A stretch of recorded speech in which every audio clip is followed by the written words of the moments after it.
భాగవత పద్య మకరంద ప్రియులారా నమస్తే. విష్ణుస్తుతి, శివస్తుతి, ముగురమ్మల స్తుతి గావించిన పోతన సృష్టికర్త అయిన బ్రహ్మదేవుని ఈ విధంగా స్తుతిస్తున్నాడు. ఆతత సేవ చేసదా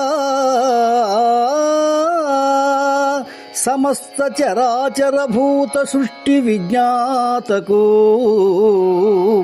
భారతీ హృదయ సౌఖ్య విధాతకు వేదరాశి నిర్ణేతకు దేవతా నికరనేతకు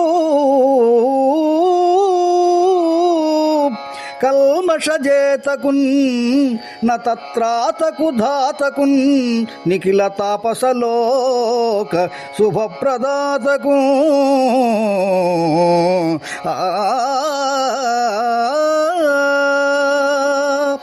సమస్త స్థావర జంగమాత్మక ప్రపంచాన్ని సృష్టించినవాడు, సరస్వతీదేవి హృదయానికి అంతులేని సంతోషం చేకూర్చేవాడు, వేదాలను నిర్ణయించేవాడు, దేవతాగణాలకు నాయకుడై నడిపించేవాడు, సమస్త పాపాలను హరించేవాడు, మ్రొక్కిన వారిని రక్షించేవాడు, తాపసోత్తములకు వరాలనిచ్చేవాడు అయిన బ్రహ్మదేవుని భక్తితో సేవిస్తాను అంటాడు పోతన.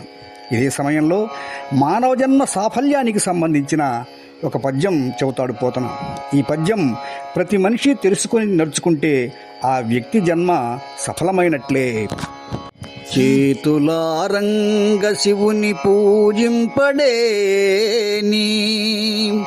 నోరు నవ్వంగ హరికీర్తి నుడువడేని.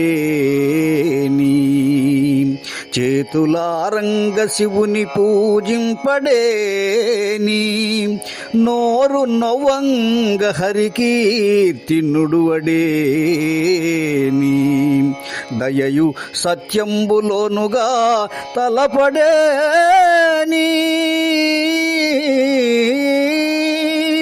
కలుగనేటికి తల్లుల కడుపు చేటు.